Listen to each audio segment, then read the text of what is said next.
there's a lot of mystery around COVID because it can vary so much from person to person. And I know one thing that helped me a lot when I was positive is knowing what other people experienced, and I could kind of like weigh what I was going through against what they were going through.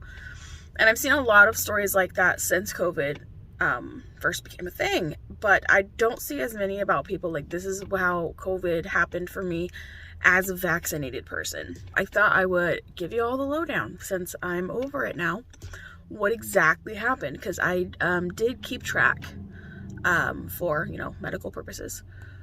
In case I did end up in the hospital, then my physicians would know what had been going on. We're going to say day 1 was September 13th. I don't exactly know what my exact day of exposure was, but that was when I had my very first symptom. We had gone through drive-thru and I had got a Dr. Pepper and I took a sip and it tasted like straight up vinegar. And I was like, ew, they did not make this right. So I was like, there's something wrong with their machine. They did not mix this right. This tastes terrible. So then I took a drink out of my husband's, who had a slightly different mix, and his also tasted like vinegar. And I was like, ugh.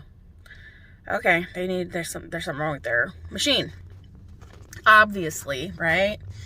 And I got home and told him, like, I'm sorry, but the drinks are like total crap. So he was like, what? And he tasted one. He was like, it tastes perfectly fine. And I was like, what? And I was like, I don't have COVID, right? No, because COVID is no taste. COVID means you don't taste anything. And this just tastes weird. So I don't have COVID. And I've been like super careful. So, I mean, we did go, I lied earlier. I was probably exposed at the spirit store because we were short one mask. And since I was fully vaccinated, I gave my mask to my kid so they could have the mask. I didn't know why it tasted like total crap to me, but I was like, it can't be COVID, because COVID is no taste at all. It's not your taste being weird. It's no taste at all. I've heard of some people like not liking their favorite foods anymore, but I hadn't heard of anything like that extreme. Like soda literally tasting like straight up vinegar. It was so bitter. It was so gross. So then nothing happened day 2. There was nothing odd about day 2. Day 3, I started getting nauseous. And that lasted days 3 through 8. I was super nauseous and I threw up 3 times. However, we did order in a lot during days 3 through 8. And I had always attributed it to, it must have been something, the restaurant must not cook the food right or whatever, because I'm really sensitive to that sort of thing. I also am on birth control. So I had been kind of like, it might be my birth control. Maybe it's PMS. Like, I don't know why I'm nauseous and throwing up all the time. And then I started to get really worried and was like, oh my gosh, what if I'm pregnant? Oh my word. Because I'm on the NuvaRing and I have my tubes tied, but there's still that tiny little chance. So I was like freaking out. And I started worrying that I was pregnant. There's actually a TikTok about me with the day I got my period, and I was so excited that I was not pregnant. That was days 3 through 8. Day 7, I got my first migraine. I get migraines every so often, so that wasn't that unusual for me. Day 8, however, I had a migraine that came and went all day, and I couldn't stay awake for more than an hour. Like, it didn't matter if I was standing up trying to get myself to do stuff to stay awake. It didn't matter what I was doing. I was falling asleep within an hour. I couldn't stay awake for more than an hour. And I started to get out of breath if I was up for very long, like trying to wash dishes or trying to fold laundry. I started feeling like I was out of breath. And then day 9, it was even worse. I had a migraine that was lasting all day. I couldn't stay awake for more than an hour. And then anytime I talked, if I tried to sit up and talk, anything, I was out of breath very quickly, and I was using our pulse ox. My oxygen was dropping pretty low, and my heart rate was shooting up. Just sitting on the couch talking to my husband, my oxygen could drop from 90 to 92, and my heart rate was going up to like 150s, 160s.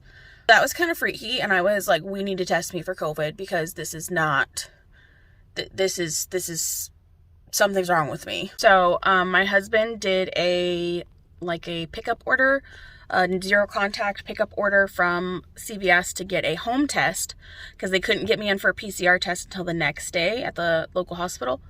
So he went ahead and got a rapid home test, and it came back as a pretty faint positive, but it was still positive. Everything I'd read online said it was kind of like a pregnancy test, that if there's a line there at all, it's a positive. So I was like, well, crap. Didn't have a fever at all. No fever. That was like the number one symptom I know people are holding off for, but I didn't have one at all. The next day, nothing changed. Nothing changed. I had a migraine. Couldn't stay awake for very long. I will say I was able to stay awake for about 2 hours, but that's it. I was still very short of breath. I still had a hard time. I still had a hard time even talking without becoming out of breath and my heart rate going up. And that's when I had my nose swab done for my PCR test. On day 11, I got a negative home test because they say you need to repeat it 48 hours later. So on day 11, I got a negative home test, totally negative, and I was still really short of breath. I took about 5 naps that day, and then I also tripled my vitamin D intake. I had read several studies at the very beginning of the pandemic about the importance of vitamin D in certain respiratory infections, and also how vitamin D has been affecting people who have caught or been exposed to COVID. For those of you who don't know, vitamin D is more of a hormone than an actual vitamin, and it is essential for lots of different functions and is extremely beneficial to your immune system and has made the difference between life and death for many people who've caught COVID. If you look at death rates, you'll see near the equator, there's less death than anywhere else in the world. And the further you get away from the equator, there's a higher death rate. And that has a lot to do with the amount of vitamin D people are getting. That's also one reason why children tend to fight it off better than older adults, and why white people tend to fight it off better than people of color, is because of the amount of vitamin D that people absorb.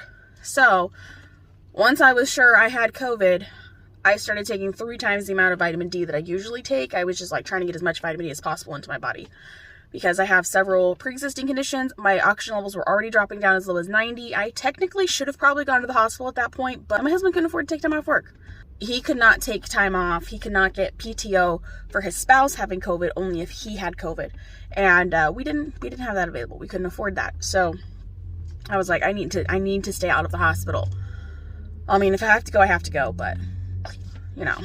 Day 12, I got my PCR test back, and it was positive. I took 4 naps that day, and now I can hold a conversation without losing my breath.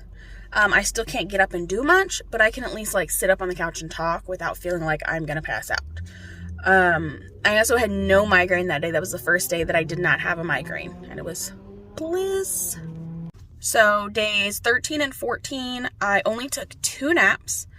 My migraines did not come back, and my appetite finally started to come back. I was still short of breath if I tried to get up and do any housework, but just like getting up and walking to the bathroom didn't leave me breathless anymore. I was able to actually like feel halfway human, basically. And then on day 15, I only took 1 nap and was still feeling about the same. Now, so this all started September 13th. Today is November 14th. It's been 2 whole months, and I am out of breath if I, like when I get up and do the dishes, or I fold laundry, or I do any kind of light housework, it leaves me out of breath. My heart rate is still shooting up. The highest it's gone is 167. Just from like standing up and walking to go to the bathroom. It's insane. My heart rate is completely out of control. My oxygen levels stay up though.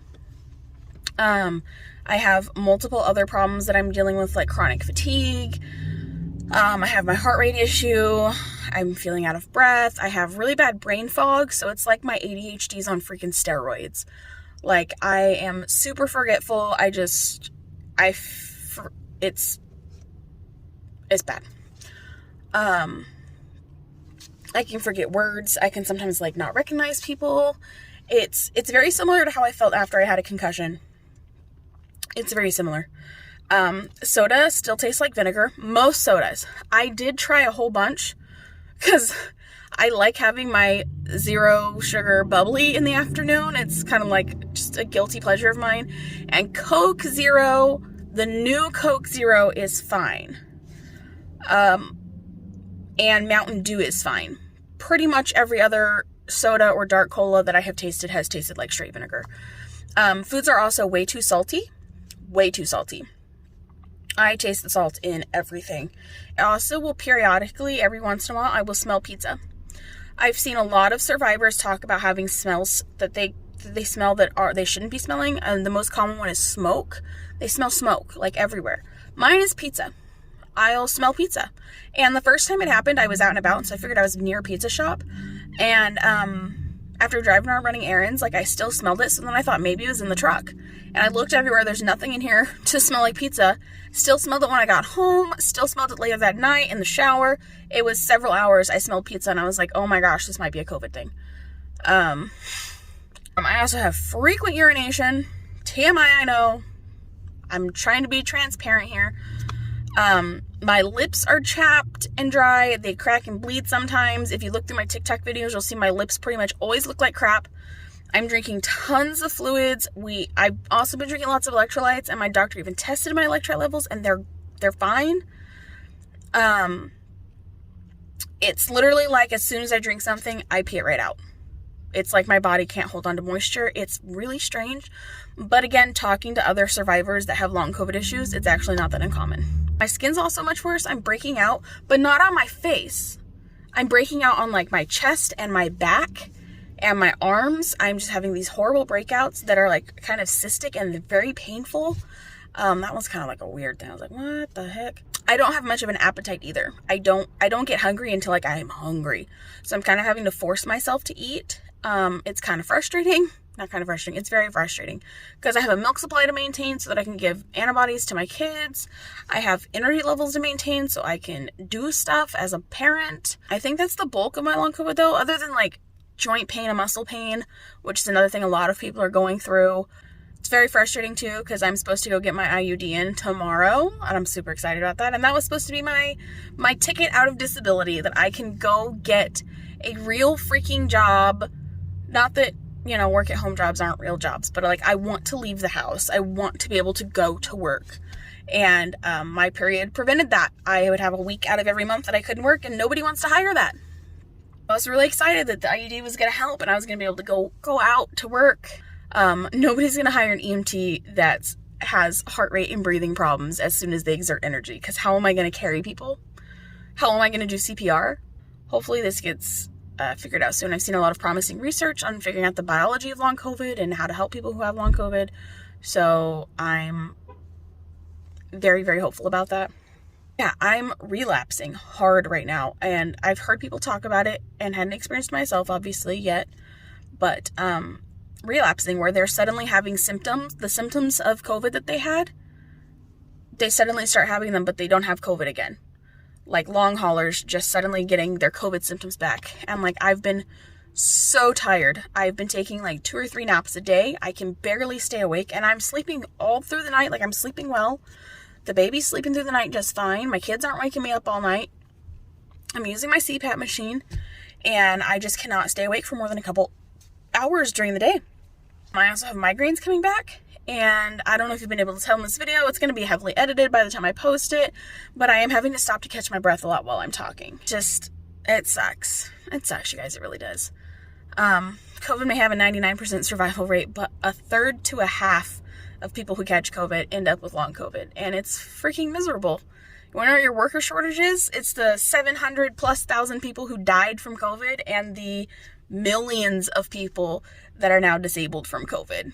Go get vaccinated, not just to save the lives of people who can't get vaccinated, but also so you don't have to end up permanently disabled.